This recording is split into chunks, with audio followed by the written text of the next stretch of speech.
Situation 5. At 60, Sonia has a number of friends who've lost their spouses. One recently widowed friend has been phoning constantly and staying on the line for hours. The problem has continued to the point where Sonia's husband has become quite annoyed. Recently, Sonia told her friend that she wanted to cut the telephone contact down to maybe once a week. But she felt terribly wrong and guilty. She has always believed that above all a person must be kind. To salve her conscience, she began phoning her friend nearly every day, just to see how she is. What's wrong with Sonia's values? Which of the following apply? Rigid introjected, unrealistic, life restricting. Sonia's values are too rigid. They don't allow for worthy exceptions. It's clear that Sonia needs to set limits on her needy friend, but the rule of kindness doesn't permit her. She needs to evaluate this situation to see whether the negative consequences make it a special case. Situation 6. Arlene lives in a very poor school district where children have consistently scored below the national norms for reading and math. She has decided that she wants to send her children to a private school, but she needs her mother's help with the tuition. Arlene is torn by conflicting values. Her number 1 rule is, get the best for your children, but her number 2 rule is that, you should be self-reliant. She's determined to have her children get a good education, but she feels like a failure as a parent because she hasn't the financial means to provide it. She also feels guilty that she's taking advantage of her mother and being dependent. What's wrong with Arlene's values? Which of the following apply? Rigid introjected, unrealistic, life restricting. 117. Self-esteem. Arlene's values are both rigid and unrealistic. Being independent and is a reasonable life rule, but there are times when the consequences warrant making an exception. The outcome of getting a good education for her children by far outweighs the general principle of independence. Situation 7. Jarrett has been unhappy in his marriage for the past 6 years. His mother, who made many sacrifices for her family, used to say that it's better to hurt yourself than hurt the ones you love. Jarrett can't bear the thought of causing his wife pain. He imagines her alone and overwhelmed with grief after the divorce. But at the same time, he finds himself avoiding the family, working late, and being easily annoyed at home. He feels caught. Even though he's attempting to do the right thing to protect his wife, he feels that he is failing her with his absence and irritation. Jarrett says, I'm unhappy, so I keep staying out. But I'm kicking myself the whole time I'm away. What's wrong with Jarrett's values? Which of the following apply? Rigid introjected, unrealistic, life restricting. Jarrett's values are introjected, rather than owned. He has never examined his mother's value of self-sacrifice to see if it applies to his unique situation and needs. If he could look at the value critically, he might see that it does not apply to him, that he is a person who is strongly inclined to run away from emotional pain, and that it is better to end the relationship than continue the pattern of avoidance. Situation 8. Jim is in a new relationship. Recently his lover told him that she had not been able to reach orgasm during their lovemaking. Jim has a very strong feeling that he should be a perfect sexual partner and should be able to bring his lover to orgasm at all times. Her distressing news has left Jim with a sense of failure and inadequacy. In fact, he feels so uncomfortable that he has experienced a sharp decline in sexual interest. He tells his girlfriend that he needs space and suggests that they spend a week apart. What's wrong with Jim's values? Which of the following apply? Rigid introjected, unrealistic, life restricting. Jim's rule about sexual performance is too rigid. There is no quota for anything less than perfection. Jim believes that he should immediately understand and meet every lover's sexual needs. A healthier value would be that he should work toward understanding. 118. The shoulds. His partner's unique sexual needs. He should expect this process to take time and not expect to succeed in perfect responsiveness every time. Situation 9. Julie has recently moved to another city. She is increasingly distressed about her son's problems in his new school. A bully has shoved and hit him in the schoolyard and has sometimes chased him on the walk home. Julie has a deeply held belief that a good parent should be able to protect her children from all pain. She blames herself and feels that she should do something to stop the harassment. She tries complaining to the principal, picking her boy up straight from school, and speaking to the bully's parents. But the problem persists. Julie writes to her brother that she condemns herself when she sees the boy drag in from another hard day. What's wrong with Julie's values? Which of the following apply? Rigid introjected, unrealistic, life restricting. This is another case of a life rule that is too rigid to work. It is simply not possible to protect a child from every unpleasant experience in growing up. The value that one should protect children is a good one, but there are exceptions. There are many hurts that children suffer at the hands of their peers, and it is both inappropriate and impossible for Julie to protect her son from every mean kid.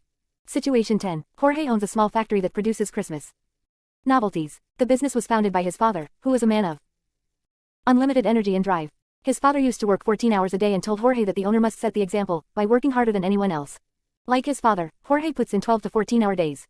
At 38, he has an ulcer. His marriage is strained because his wife never sees him. He misses his children and feels a growing sense of emptiness. What's wrong with Jorge's values? Which of the following apply?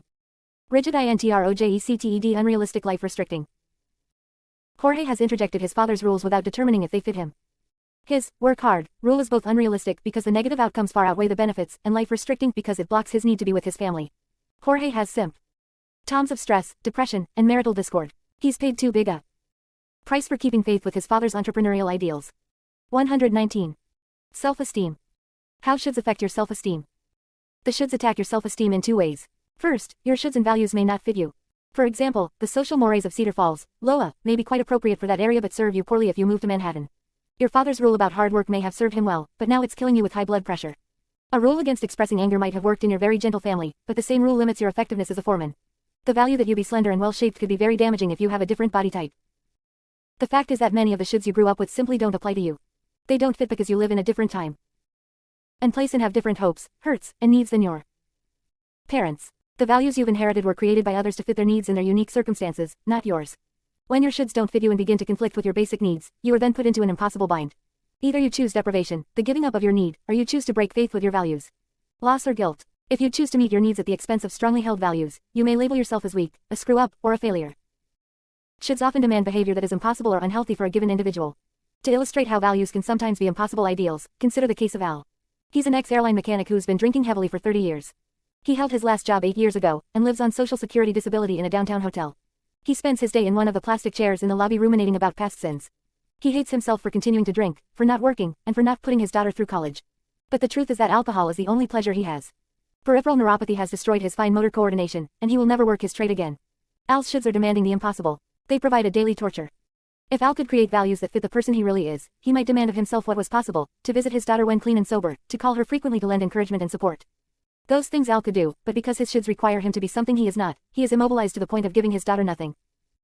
Rita has a set of shoulds that demand behavior which is essentially unhealthy for her. Rita believes that she should have unlimited energy to work, so in addition to caring for 3 children, a house, and an ailing father-in-law, she does all the books for her husbands. 120. The shoulds. Large construction company. She feels exhausted, depressed, and seems to fall further and further behind. But it's wrong not to help. And I keep asking myself what's the matter with me that I can't push myself and keep up with things. I'm just lazy or temperamental or something. Think of the women toiling in the fields. All over the world women toiling, and I can't even finish his books. An article that appeared a few years ago in the National Enquirer illustrates this unhealthy variety of shoulds. A man had just completed building his own motorhome from scratch. It was 2 stories, about the size of a Trailways bus, and towed a 3-car garage. He had worked between 30 and 50 hours a week on the project for 10 years and was enormously proud of building and owning something that no working man could ever afford. But the cost was enormous. He'd been disabled by a heart attack, he had strained relations with his wife and family, and he hadn't taken a vacation in 10 years. His goal had become a consuming obsession. His rule that a man should finish what he begins had cost him far too much in terms of stress, family happiness, and time for the little pleasures. A second way shoulds attack your self-esteem is by attacking moral concepts of rightness and wrongness to situations, behaviors, and tastes that are essentially non-moral. This process starts in childhood. Parents tell you that you are good when you follow their rules and bad when you break their rules. You are told that certain actions are right and certain behaviors are wrong. The right-wrong, good-bad dichotomy has been built into your values and system of personal rules by an accident of language. The decision to make your bed or leave it messy as a child is lifted into the moral dimension when your parents label you as bad for your negligence. Family rules that are established to promote safety, convenience, or efficiency often get misrepresented as moral imperatives. For example, it is not morally wrong for a child to get mud on his clothes. It is a matter of inconvenience and extra work for his parents. But a muddy pair of pants can precipitate a moralistic monologue. What's wrong with you? Look what you've done to your clothes. You don't deserve television tonight for being such a bad boy. Even worse is the tendency of many parents to confuse matters of taste and preference with moral ideology. Hairstyles, music, and choices in friends and recreational activities are often judged in terms of right and wrong instead of seen as normal intergenerational conflicts in taste. Many parents label poor judgment as moral error. For example, a child who puts off a school project until the very end and is then 121. Self-esteem. Forced to stay up late doing a rather slipshod job is guilty of poor judgment or poor impulse control, or both. But a parent who labels this behavior as lazy or stupid or screwed up is communicating to the child that he is morally bad. When you catch your 9-year-old smoking in the garage or playing with matches, these are errors in judgment that are dangerous to health and safety. But there is nothing moral about these issues and no badness or wrongness involved. The more your parents confuse matters of taste, preference, judgment, and convenience with moral issues, the more likely you are to have fragile self-esteem. Over and over you've gotten the message that your taste or decisions or impulses are bad. The shoulds your parents handed down to you made you the captive of an impossible dilemma. Follow the rules we've created about how you should look and act or be condemned as worthless and bad. Discovering your shoulds. What follows is an inventory that will help you identify some of your shoulds and personal rules. Each item on the inventory represents a particular area of your life. Ask yourself the following 4 questions for each of these areas. 1. Do one have feelings of guilt or self-recrimination in this area, either past or present? 2. Do one feel conflict in this area? For example, do I feel torn between doing something I should do versus something I want to do? 3. Do I feel a sense of obligation or owing in this area? 4. Do I avoid something I feel I ought to do in this area? When you recognize the presence of guilt, conflict, obligation, or avoidance in a particular area of your life, it's usually fairly easy to identify the underlying should. For example, for the item, activities in the home, you might recall that you feel rather guilty about not helping your wife enough with the dishes and the laundry. You might also notice that you feel conflict about childcare. Part of you believes you should do more childcare in the evening, while another part wants to drink a beer and read the paper. The underlying should, you realize, has to do with the belief that you should split the work exactly 50-50. As another example, consider the item, friends. You might notice that you've been feeling a strong obligation to visit a recently divorced friend. You know that this feeling comes from a should that requires you to take care of anyone in pain. 122. The shoulds. Sometimes, despite the clear presence of guilt or conflict, the underlying should is hard to ferret out. Then you can use a method called laddering to reach down to the basic value or rule. An example using the item, inner experience, will show how it works. A woman filling out the inventory noted that she felt extremely guilty regarding feelings of anger toward her son. She was irritated by his remoteness and emotional unavailability, but had trouble identifying the underlying should. She laddered down to her basic rule by asking this question: what if I am angry at my son? What does that mean to me? Her answer was that it meant that she was pulling back, letting go of him a little bit. She continued laddering by asking, what if I am pulling back? What does that mean to me? She was afraid it meant she didn't love or care for him enough. At this point she got in contact with the underlying should, that she should always feel love for a child. Because anger and withdrawal seem to interrupt the feeling of love, they must be wrong. A second example of laddering can be found in a young man's response to the item, church activities. He felt guilt and avoidance about not responding to an invitation to join the lay ministry. He asked himself, what if I don't join? What would that mean to me? It meant that he wasn't being generous with his time and energy. Again he asked himself, what if I don't choose to be generous? What would that mean? It meant that he would disappoint people who liked and thought well of him. It was then that he understood the should: never disappoint someone who likes you. So laddering is very simple. Whenever you notice an area of guilt, conflict, obligation, or avoidance, but are having trouble identifying your shoulds, ask yourself, what if I, what does that mean to me? Then try to honestly decide what is implied by your behavior, what it says about who you are. Keep asking the question until you've gotten down to what feels like a core statement, something that implies a clear value or personal rule. Avoid these two dead ends. First, don't answer with a simple judgment like, I'm bad, or, I'm screwing up. Try instead to state the basis of the judgment, the value from which the judgment springs. For example, rather than answering, it means I'm a jerk, a more specific answer would be, it means I'm not protecting someone in pain. The second thing you shouldn't do is answer with a feeling. For example, answering, it means I'm going to feel afraid, will lead you nowhere. The object is to get at your beliefs, not your feelings. Right now, get out a piece of paper and write down the shoulds that pertain to each item on the inventory.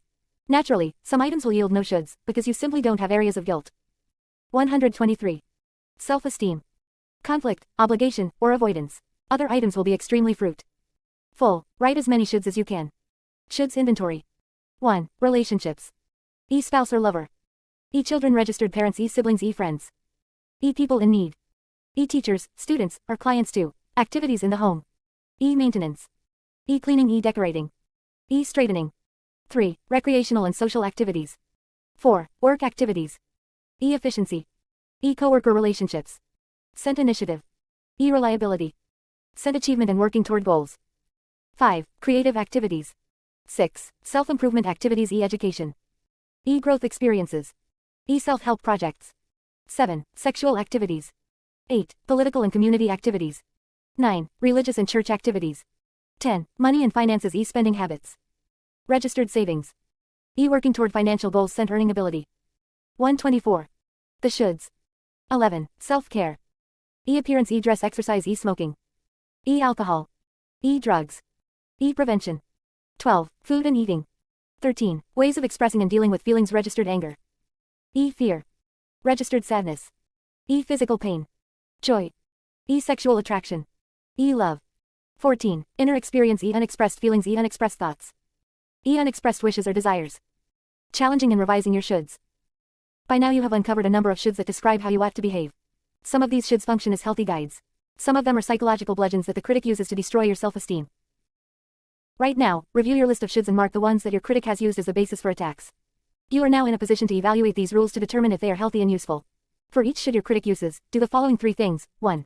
Examine your language. Is the should built on absolutes and overgeneralizations such as all, always, never, totally, perfect, and so on? Use, I prefer, or, I'd rather, or, I want to, instead of, I should.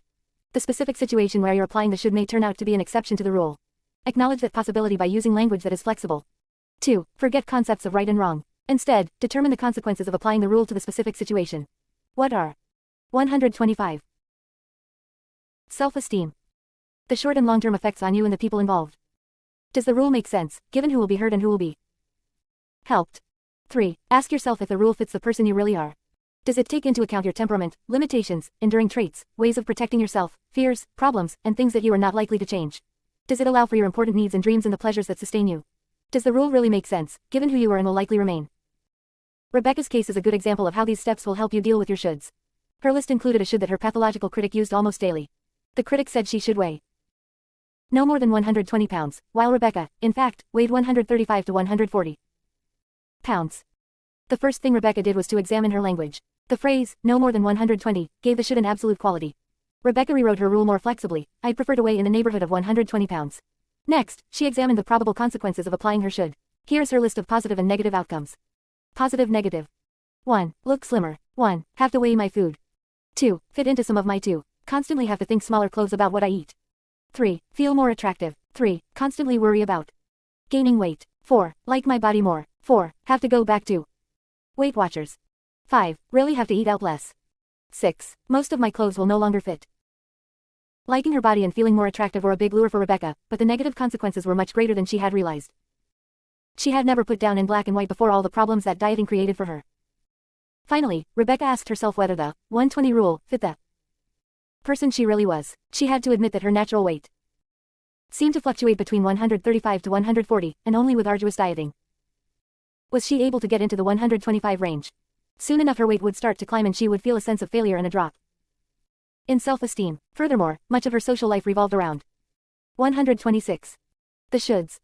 Restaurants and shared meals. A diet meant curtailing her main way of being with friends. Rebecca's lover was clearly attracted to her as she was, and so there was little to gain in the way of emotional or sexual intimacy from weight loss.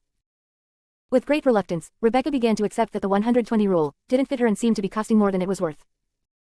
Arthur is a high school composition teacher who suffers a continuous sense of guilt about his inability to really teach writing. His critic attacked him with a rule he'd learned from a beloved professor: to write decently, students must write daily. At the very least, Arthur felt that they should complete several assignments per week. But in Arthur's large classes, he rarely gave more than 2 writing assignments per month. Here's how he dealt with his should. First, he rewrote the rule in more flexible language. I'd like my students, if possible, to have 2 writing assignments per week. Then he examined the consequences. Positive negative. 1. Students get more feed 1. With 5 classes averaging back 30 students each, I'd have 300 essays to read per week. 2. Students learn faster. 2. I'd lose most of my weekend correcting papers.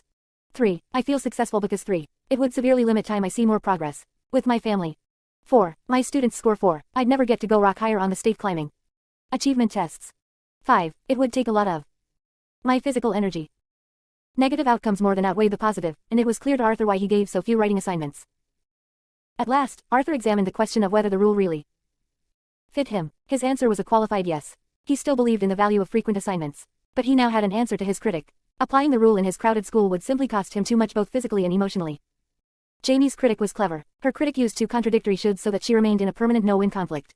Jamie is a painter who has a good local reputation. She is also the mother of a 10-month-old boy. On the one hand, the critic told her that she should give all her available time to her son. On the other, the critic 127.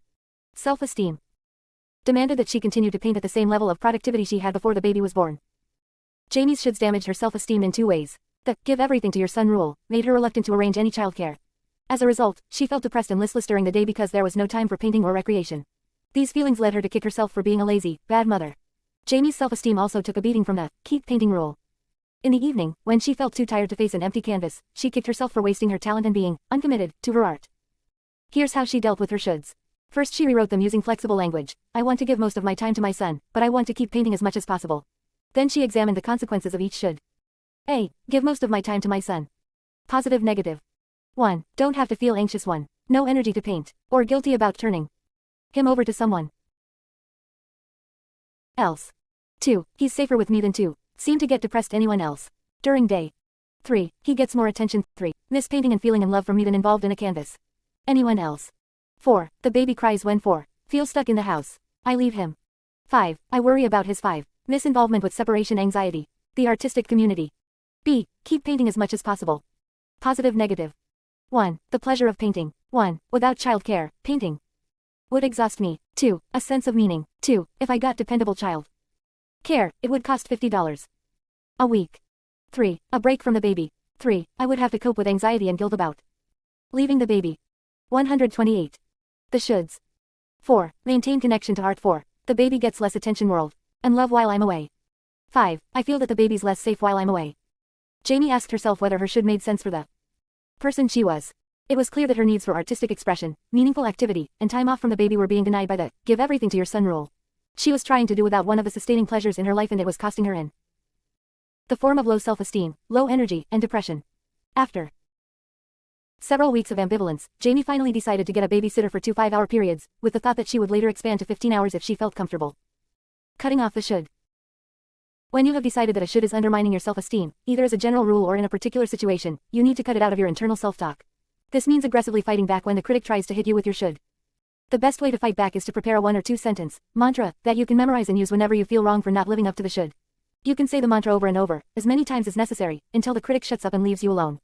A mantra to combat your should would ideally include the following elements. 1. A reminder of the original need that created your should. For this you have to determine why you acquired the should in the first place. Was it to feel loved by your dad? To gain approval from a particular friend? To feel closer to a lover? To feel better about yourself? Less anxious? Safer? 2. The main reason your should doesn't fit you or the situation. You might remind yourself, for example, how your should demands that you be or do or feel something that is simply not you. You might also remind yourself that the negative consequences of following your should outweigh the positive. Here's how mantras sound when condensed into a few simple statements. Should, tilde you should go back to school and make something of your life. 129. Self-esteem. Mantra, tilde school was my father's idea and I wanted to please him. But that life doesn't fit me. I'd only drop out again from the boredom and pressure. Should, you shouldn't make mistakes. Mantra, not making mistakes was important to my father. But I'm just learning this job. I can only learn by trying. If I worry about mistakes, I'll freeze up and stop learning. Should, tilde you should be a witty, fascinating conversationalist. Mantra, one thought that being a clever talker would help me fit in at school. But it's too much work and not me. I like to ask questions and get to know the other person. Should, tilde you should always take care with your appearance. Mantra, one feel I need to look good in order to please my wife. But I'm happier in jeans and sweatshirts. That's what fits me. Should, tilde you should diet and stay thin. Mantra, mom always told me she liked me thin. But I'd rather weigh what I do than live with the tyranny of diets and scales. Should, tilde you should have a better job.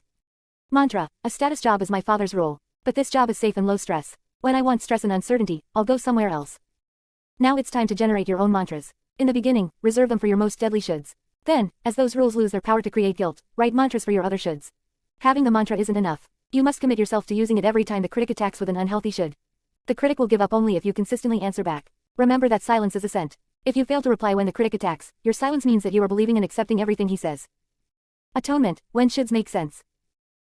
Some of your shoulds will turn out to be legitimate values, rules to live by that you need to follow to the best of your ability. When shoulds make sense, they don't usually interfere with your self-esteem. The only time sensible shoulds interfere with your self-esteem is when you violate them. Then your critic jumps all over you for 130. The shoulds. Having done wrong. If, after examination, the rule you violated feels healthy to you, the only way to stop your critic is to initiate the process of atonement. Very simply, you have to make up for what you've done. Without atonement, you'll be saddled with a critic whose function is to make sure you pay and pay and pay. Here are 4 guidelines to help you choose an appropriate atonement. 1. It's important to acknowledge the wrongness of what you did to the person you hurt. This makes it clear that you are accepting responsibility for your behavior. 2. You should atone directly to the person you wronged. Donating money to a charity, becoming a big brother, or joining the Peace Corps will atone less effectively than directly helping the one you hurt. 3. The atonement should be real, rather than symbolic. Lighting candles or writing a poem will not rid you of the critic. What you do to atone has to cost you something in time, money, effort, or even anxiety. And it has to be tangible enough so that it has an impact on your relationship with the person who is hurt. 4. Your atonement should be commensurate with the wrong done. If your offense was a moment of irritability, then a brief apology should do the trick. But if you've been cold and remote for the past 6 months, then you'll have to do a little better than, I'm sorry. 131.8. Dash. Handling mistakes. In an ideal world, where perfect parents raise perfect children, there would be no connection at all between mistakes and self-esteem. But your parents probably weren't perfect. As a child, you were necessarily corrected when you did something your parents considered a mistake. You might have pulled up some flowers instead of pulling weeds. If the message, "You're bad," came along with your mother's correction, then you were started along a deadly path. This path leads to the conclusion that making mistakes always means you're bad. As you grew up, you internalized these parental corrections and blame. You took over the job of criticizing yourself for making mistakes. In short, you created your pathological critic. To this day, when you uproot a flower while weeding, your critic says, "Nice move, stupid. Why don't you just plow the whole garden under while you're at it?" The contradictory values of our society helped you in creating your critic. You found that to be a good member of society you must be equal and superior, generous and thrifty, spontaneous and controlled, and so on. This lose-lose system of mutually exclusive values allows your critic to find some evidence of error in any action and blow it up, way out of proportion. You may grow up defensive, rationalizing all mistakes. You may join the group whose members are so afraid of the slightest mistake that they can admit to none. Or you may follow the more common route of chronic depression over all your mistakes. In extreme cases, paralysis sets in. You ruminate over past mistakes and constrict your activities and relationships to avoid any chance of future mistakes. Afraid of doing something wrong, you try. Self-esteem.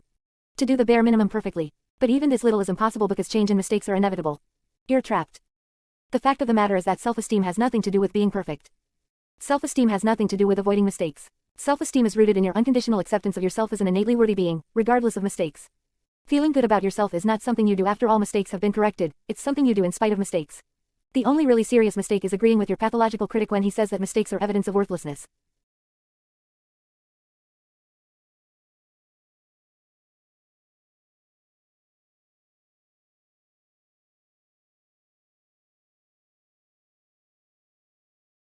The only really serious mistake is agreeing with your pathological critic when he says that mistakes are evidence of worthlessness. Reframing mistakes. Reframing means changing your interpretation or point of view. You put a new frame around a picture or an event to change the way you look at it and thus change its meaning for you. For example, when you wake up from a nightmare, your heart is pounding. You are genuinely frightened, convinced that you are falling or being pursued. Then you realize that you were just dreaming, and you feel a wave of relief. Your heart stops pounding and you calm down. Your mind has reframed the experience, changing the meaning from "I'm in danger" to "it was just a dream." Your body and your whole mood follow your mind's lead. Reframing mistakes means learning to think about them in ways that remove their nightmare qualities. Instead, you view your mistakes as a natural, and even valuable component of your life. This new view in turn allows you to respond more flexibly when you do make mistakes, to learn from them and move on. Mistakes as teachers.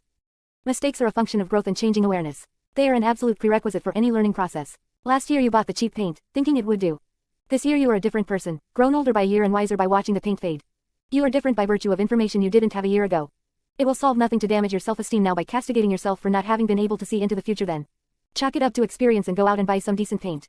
Pay for your lesson once, but only once. Attacking yourself is like paying twice, once for the new paint and once in the form of a mugging from your critic. 134. Handling mistakes. There is no way you can learn any task or skill without errors. This process is called successive approximation, getting closer and closer to successful performance through the feedback provided by mistakes. Every error tells you what you need to correct, every error brings you incrementally nearer to the behavioral sequence that works best for completion of the task. Rather than fearing mistakes, you need to welcome them during the learning process. People who can't stand making mistakes have trouble learning. They are scared to get a new job because they would be faced with new procedures and challenges. They're afraid to try a new sport because of all the errors they'll have to make before their body learns the subtle adjustments necessary to swing a racket or use a sand wedge. They won't buy a word processor or try rebuilding their carburetor because the inevitable mistakes in doing something new are just too painful. Framing mistakes as necessary feedback for the learning process frees you to relax and focus on your gradual mastery of the new task. Mistakes are information about what works and what doesn't. They have nothing to do with your worth or intelligence. They are merely steps to a goal.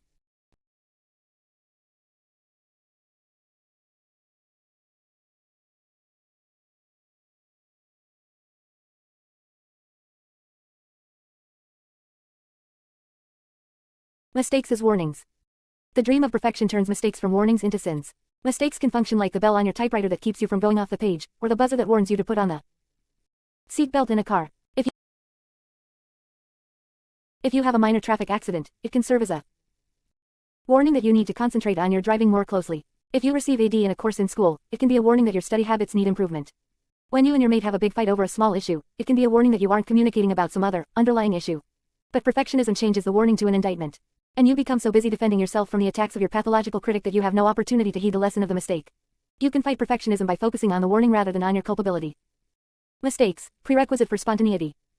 The fear of mistakes kills your right to self-expression. It makes you afraid to be your spontaneous self, to say what you think and feel. If you are never allowed to say the wrong thing, you may never feel free enough to say the right thing, to say that you love someone. 135. Self-esteem. Or that you hurt or want to give comfort. The dream of perfection makes you stifle all of that because you have no right to a faux pas or excessive sentiment. The willingness to make mistakes means that it's okay to disappoint people, to have a moment of awkwardness, to have the conversation take an uncomfortable turn. Consider the case of Andrea. She hangs out with the same two people at work because any new relationship would be too unpredictable. Suppose the new person didn't like her jokes or thought that some of her remarks were stupid. She'd have to watch everything she said. Andrea's situation illustrates how the fear of mistakes can 1. Isolate you because you're afraid of the judgments of someone new and 2. Choke off spontaneity because you have to vigilantly watch what you express. Mistakes, the necessary quota. Allow a quota for mistakes. Some people have the pathological attitude that all mistakes can be avoided, that competent, intelligent, worthwhile people don't make them. This is paralyzing hogwash that can leave you afraid to take any chance in life. The healthier position is that everyone deserves a quota for mistakes. You should be allowed a certain number of social gaffes, work mistakes, poor decisions, blown chances, even failed relationships. This is a good time to start thinking in terms of reasonable error quotas, rather than the hopeless dream of perfection. A rule of thumb for most people is that between 1 and 3 decisions in every 10 are dead wrong. And several others may be in a doubtful gray area. For mechanical, overlearned processes like typing or driving, the quota goes down. You don't expect to have an accident every 10th time you get in the car. But sooner or later you will have one, hopefully only a fender bender, and you will need to chalk that one up as a mistake that you are entitled to under your error quota. Mistakes is non-existent in the present. To understand this concept, it will be helpful to first examine the most common categories of mistakes. 1. Errors of fact. You hear, Highway 45 inches on the phone, write down, Highway 49, and get lost. 2. Failure to reach a goal. Summer arrives and you are still too fat to get into your bathing suit. 136. Handling mistakes. 3. Wasted effort. You gather 300 signatures on a recall petition that fails. 4. Errors of judgment. You decide to get the cheaper paint, and it fades. 5. Missed opportunities. The stock you decided not to buy at $5 is now at $30. 6. Forgetfulness. You get all the way to the potluck and realize that your salad dressing is still at home in the refrigerator. 7. Overindulgence in legitimate pleasures. The party was fun, but you have a hangover. 8. Inappropriate emotional outbursts. You yell at your spouse and feel awful about it later. 9. Procrastination. You never got around to fixing the roof, and now the dining room wallpaper is ruined. 10. Impatience. You try a bigger wrench on the nut and the bolt breaks. 11. Violation of your moral code. You tell a white lie, I'll be out of town this weekend. On Saturday, you run into the person you're avoiding. This list could go on and on. Classifying the ways to go wrong has been a popular human pastime since Moses came down from the mountain with the 10 Commandments. There is a common thread running through these examples that will help in understanding mistakes. A mistake is anything you do that you later, upon reflection, wish you had done differently. This applies also to things you didn't do that you later, upon reflection, wish you had done. The key word here is, later. Later may be a split second or a decade after the act. When you apply too much force to the nut and the bolt breaks, later, is very soon indeed. It seems like, immediately, but it's not. There is a lag between the action and the regret. It is this lag time, short or long, that is the key to freeing yourself from the tyranny of mistakes. At the exact moment of action, you are doing what seems reasonable. It is your later interpretation that turns the action into a mistake. Mistake is a label you always apply in retrospect, when you realize you could have done something more reasonable. 137. Self-esteem. The problem of awareness. You always choose the action that seems most likely to meet your needs. This is the essence of motivation, wanting to do something more than any other thing. Motivation comes down to consciously or unconsciously choosing the most desirable alternative for meeting the needs at hand. The potential benefits of the action you choose seem, at least at the time, to outweigh the foreseeable disadvantages. Obviously, the action that seems best at the time will depend on your awareness. Awareness is the degree of clarity with which you perceive and understand, consciously or unconsciously, all the factors relating to the need at hand. At any given moment, your awareness is the automatic product of your innate intelligence, your intuition, and your total life experience up to that point, including your current emotional and physical state. Mistake is a label that you apply to your behavior at a later time when your awareness has changed. At this later time you know the consequences of your action, and you may decide that you should have acted differently. Since you always do your best or choose what seems most likely to meet your needs at any given time, and since mistakes are the result of a later interpretation, it follows logically that making mistakes should not lower your self-esteem. But, you say, sometimes I know better than to do something, and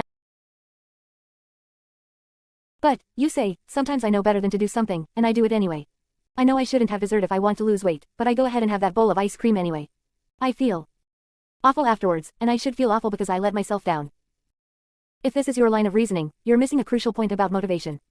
To know better is not sufficient to do better if your awareness at the time is focused on a stronger and opposing motivation. At the time, your desire for the ice cream was stronger than your desire to lose weight, so the best thing, indeed, the only thing, you could do was eat the ice cream.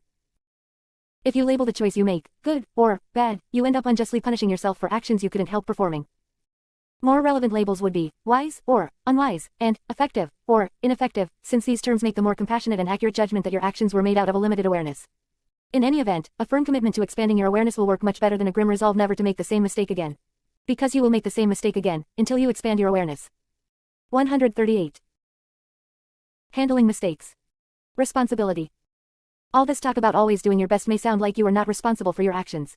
Not so. You are definitely responsible for your actions.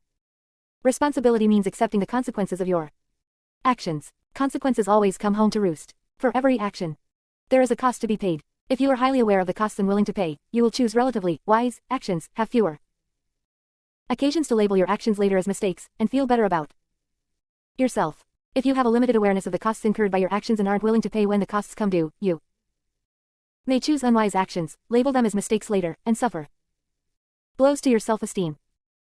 But in either case, you are responsible for your actions in that you will inevitably pay the price, willing or not, conscious or not. Becoming a more responsible person means increasing your awareness of the price you pay for your actions.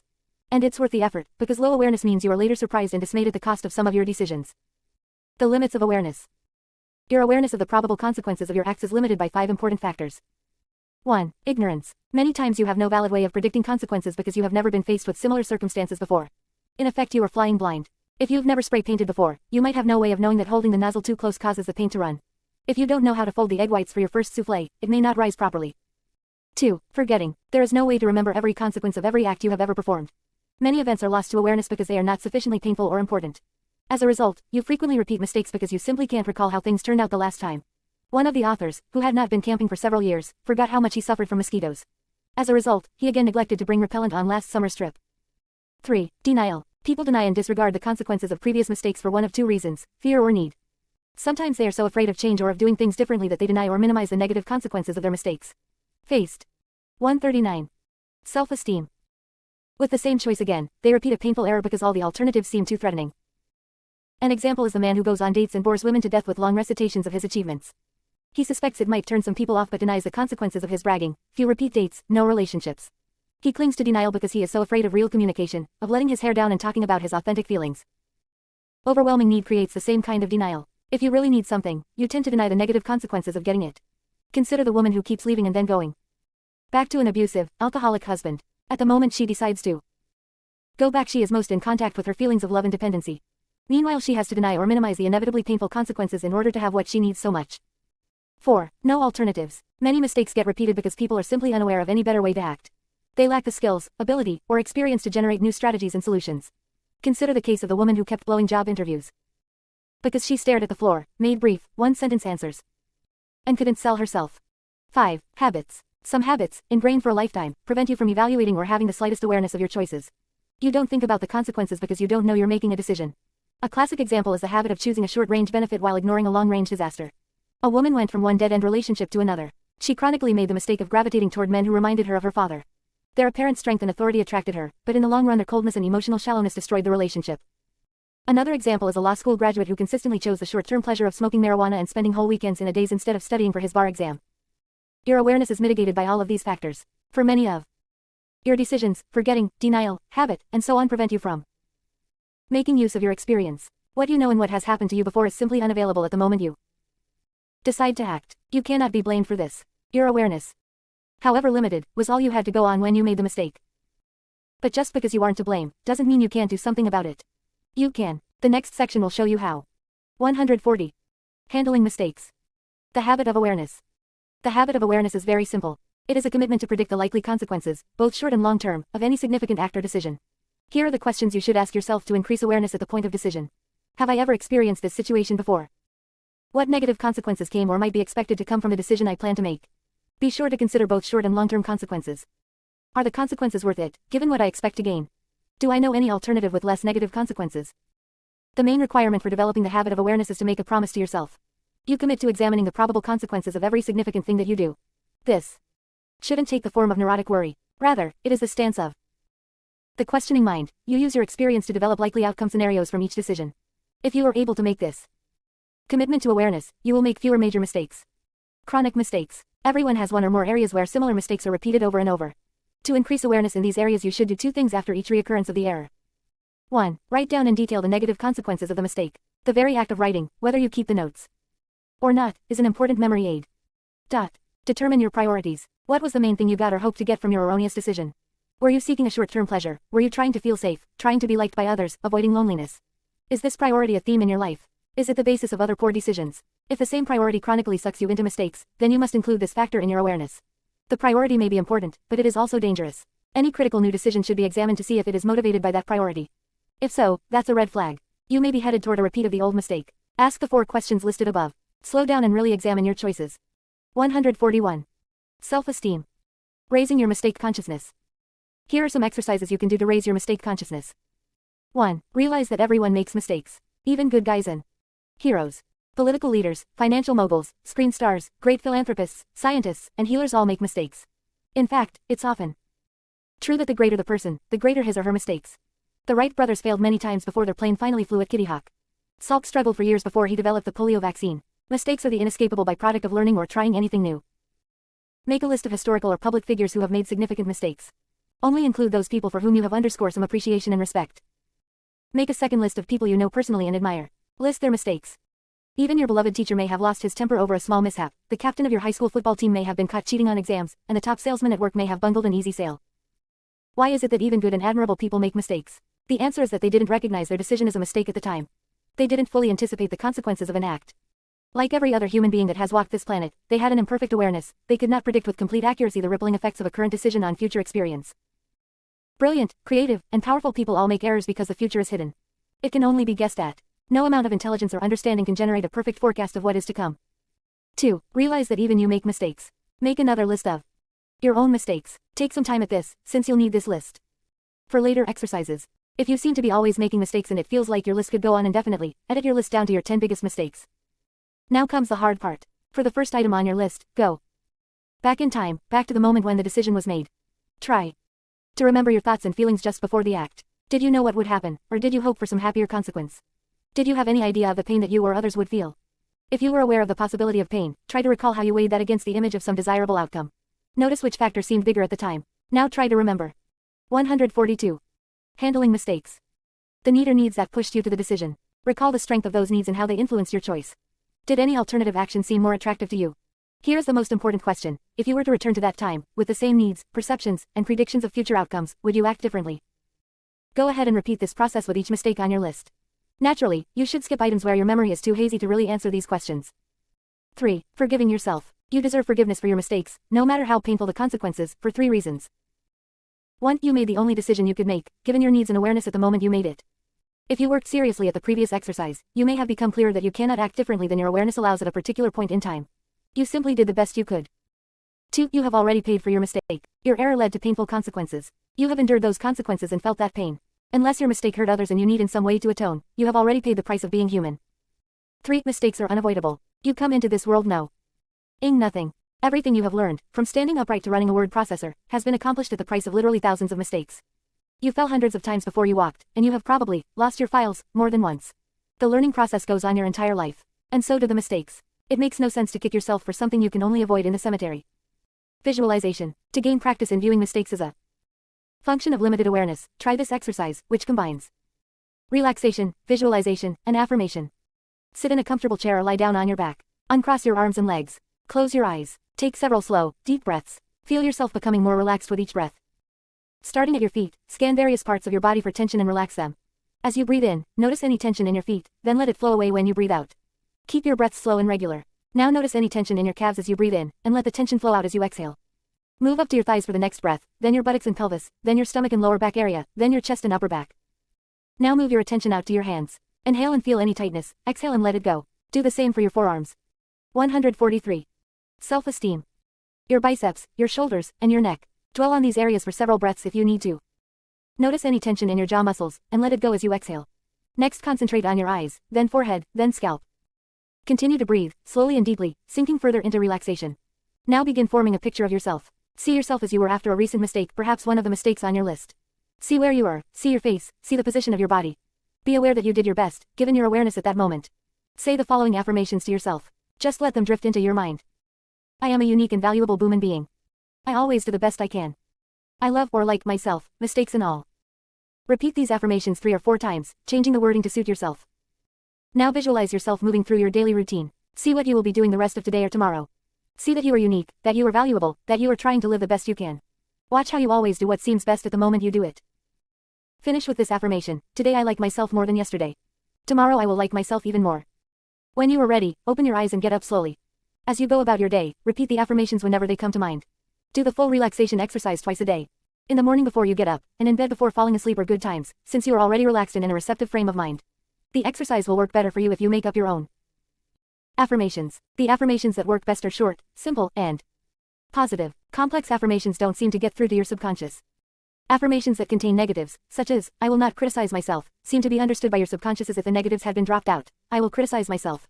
Compose affirmations that are positive. I will speak well of myself. To help you compose your own self-esteem affirmations, here are some examples that have worked for others. I'm basically alright as I am. I have worth because I struggle to survive. I have legitimate needs. It's alright to meet my needs as I see fit. I am responsible for my life. I accept the consequences of my actions.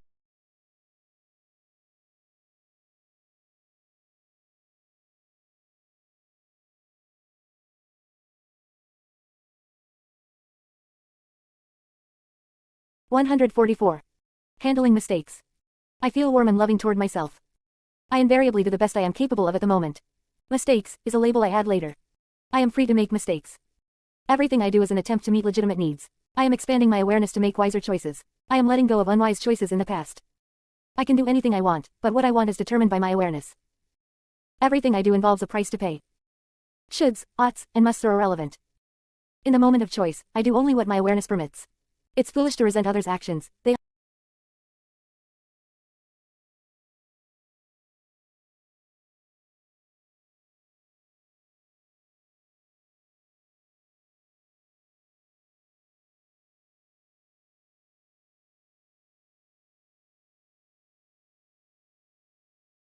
Since everyone is doing his or her best, I can easily feel compassion and empathy.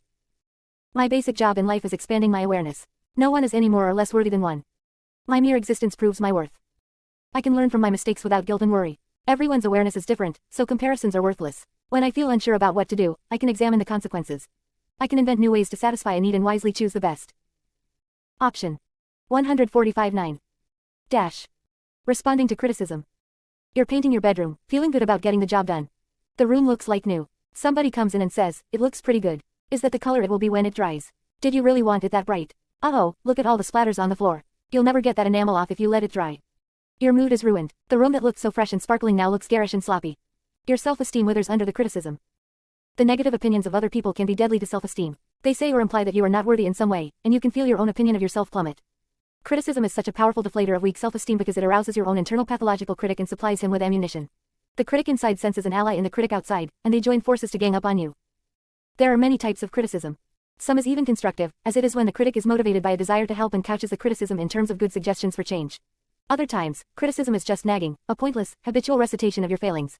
Often your critic is engaging in one-upmanship, trying to appear smarter, better, or righter than you. Or perhaps your critic is being manipulative, criticizing what you're doing in an attempt to get you to do something else. Self-esteem. Whatever the critic's motive, all criticism shares one characteristic. It is unwelcome. You don't want to hear it, and you need ways to cut it short and prevent it from eroding your self-esteem. Actually, criticism has nothing to do with true self-esteem. True self-esteem is innate, undeniable, and independent of anyone's opinion. It can be neither diminished by criticism nor increased by praise. You just have it. The trick to handling criticism is not to let it make you forget your self-esteem.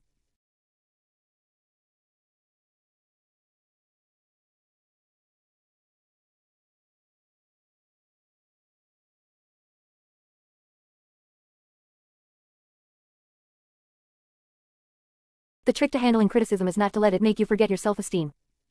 Most of this chapter will deal with the arbitrary, distorted nature of criticism. Once you understand and have practiced the skills of discounting criticism, you will go on to effective ways to respond to critics. The myth of reality.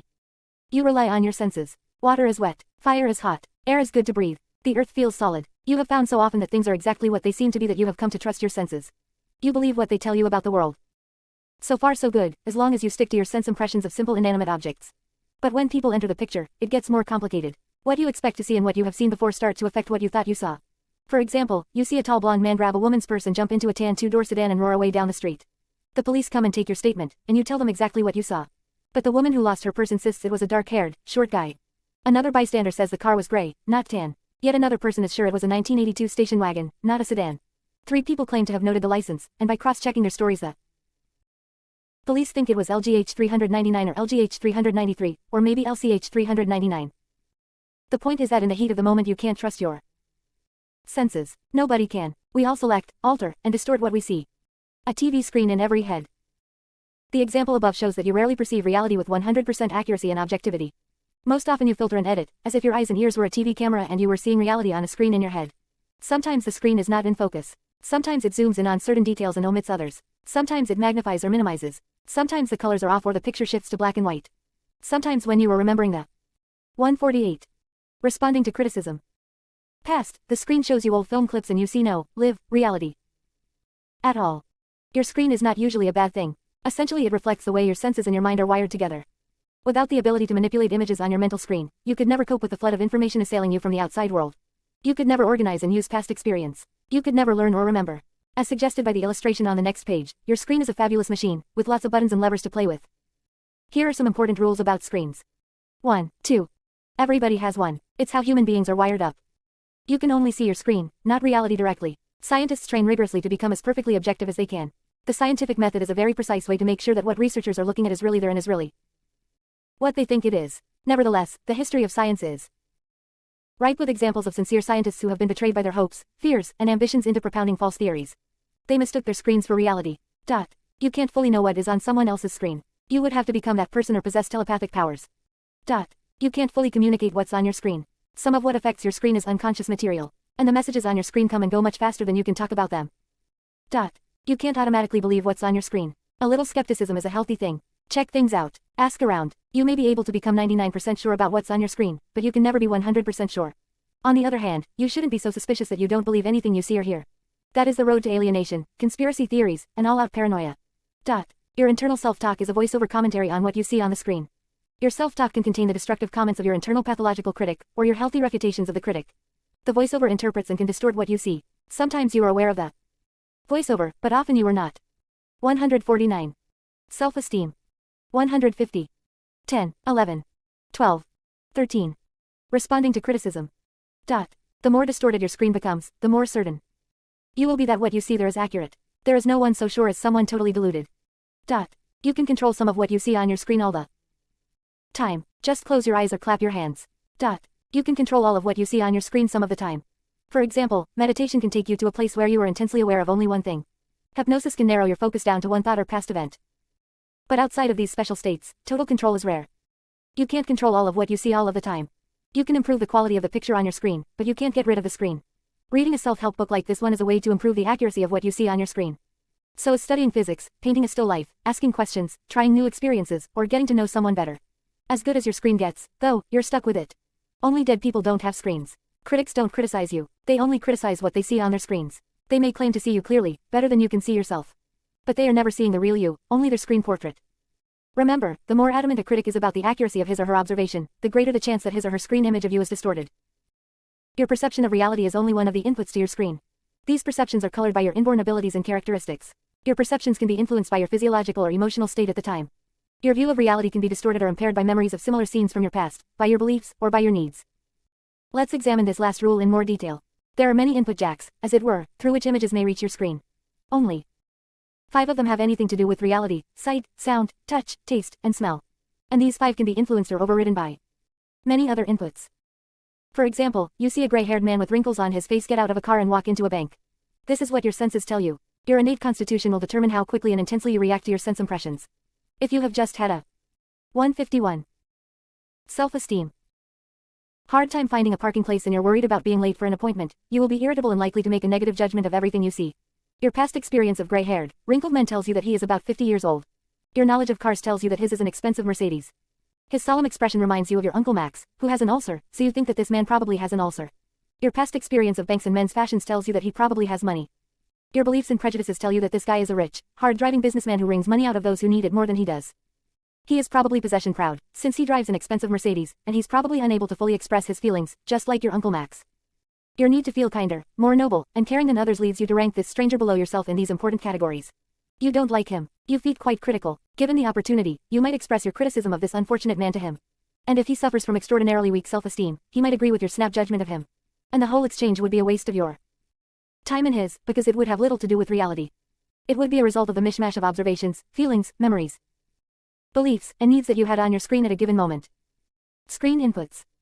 In this section we will examine some of the powerful inputs, besides unadulterated reality, that can determine what you see on your screen.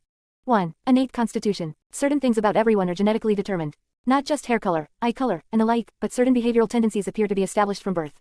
Some people are just more excitable than others. They react sooner and more vigorously to all sorts of stimuli. Some people are more nervous or more quiet than others. Some people seem to require frequent social contact, while others prefer solitary pursuits. Some people are smarter or have quicker reflexes. Others are more intuitive or sensitive to find shades of meaning or feeling. Some people adapt easily to new things, while others shun change or innovation, preferring the traditional, familiar ways. Some people are morning people and some are night people. Some people can get along with little sleep and others can't function without their 8 hours every night. Some people just seem naturally friendly, while others keep their distance. 152. Responding to criticism. Outside. 5 senses: reality, inside. Needs. Beliefs. Emotional state, physiological state. Innate constitution. Habitual behavior patterns. 153. Self-esteem. These innate personality traits can easily color what people see on their screens. Night people may see a dim, gloomy world in the morning, and they are more likely at that time to be critical of others than at night, when they feel energized and ready to boogie. Loners see social functions as something to be endured, while party people see a quiet evening at home as a dreary prospect. If someone criticizes you for being too shy and retiring, perhaps that person is innately gregarious and just can't see that the way you present yourself is okay. Or a critic who blows up at you over little things may have been born with an irritable temper, and his outbursts may have little or nothing to do with the few small mistakes you might make. People vary considerably in how they process outside stimulation. Some are naturally levelers. This means that when they see or hear something, they automatically, without thinking about it, damp down the sensation. It's as though the brightness and volume knobs on their screens are permanently turned down. Other people are sharpeners, who do just the opposite. Their volume and brightness controls are turned up high, so that every whisper comes across as a shout, every firecracker as a cherry bomb. Fortunately, most people are somewhere in the middle ground. Extreme levelers are in danger of becoming psychopaths, because they need increasingly intense stimulation to exceed the threshold of excitement. Extreme sharpeners often become neurotic after years of being bombarded with stimuli that seem too intense and overwhelming. In short, no matter how balanced, intelligent, or perceptive you are, you have innate, constitutional tendencies that prevent you from perceiving reality with perfect objectivity. And so no one can be a perfectly objective critic. You can only criticize what is on your screen, and that picture is not reliable. It is always a little distorted or incomplete. 2. Physiological state. What you see on your screen can be influenced by fatigue, headache, fever, stomachache, drugs, blood sugar level, or any one of 100 physiological events. You may or may not be aware of your physiological state. Even if you are aware of it, you may not notice what it is doing to your perception. And even if you do know what it is doing to your perception, you still may not be able to do anything about it. For example, a man with an undiagnosed thyroid condition was suffering from fatigue, depression, and occasional anxiety attacks. He was alternately unresponsive and irritable with his family. At first he didn't notice that he felt or was acting any differently than usual. His physiological state was affecting what he saw on his screen without 154. Responding to criticism. His knowledge. When his condition was diagnosed and stabilized with medication, his critical behavior lessened. But if he forgot to take his medication, he could get very listless or jittery. At these times, he was aware of his physiological state and how it was affecting his behavior, but he couldn't do anything about it until the medication took hold once more. If someone often nags you, the problem could be an ulcer or a migraine, and not you at all. Your critic's unpleasant attitude may be a result of consuming a dubious chili dog, not a result of your failure to pick up the living room. 3. Emotional state. When you're really angry, you see the world through a red haze. When you are in love, the glasses change to the rose-colored variety. Depressed screens are tinted blue, and there's a whole genre of music for a soundtrack. If you are what you eat, then you see what you feel. How many times have you seen this on TV? The hero works himself up into a rage, finally tells off his domineering boss or his unfaithful girlfriend, and then stomps out of the room. On the way out he encounters the office boy or the dog, to whom he screams, and that goes for you, too. Big laugh and dissolve to next scene. This happens in real life too, but unfortunately without the painless dissolve to the next scene. Often you take the brunt of anger or rejection that has nothing to do with you. You are as uninvolved as the office boy or the dog. Your only fault was to be unlucky enough to encounter the critic who was still emotional about some earlier experience. Sometimes critics are in a state of general arousal. They're feeling tense or worried or stressed by life in general. Then you cross them in some minor or even imagined way, and they blow up. Their state of arousal is expressed as anger, and their tension is released for a while. For example, your boss chews you out for wasting money. You bought some necessary office supplies and furniture, nothing very extravagant, and you got good prices, too. If your self-esteem is fragile, you might conclude that you lack judgment and that you will never be a success in your job. However, you might learn later that your boss had just received a financial setback and was feeling particularly paranoid about keeping expenses down. There was nothing wrong with your judgment. The blow-up was caused by your boss's free-floating state of arousal, and you became a chance opportunity for release. 4. Habitual behavior patterns. Everyone has coping strategies that have worked in the past and that will probably work in the 155.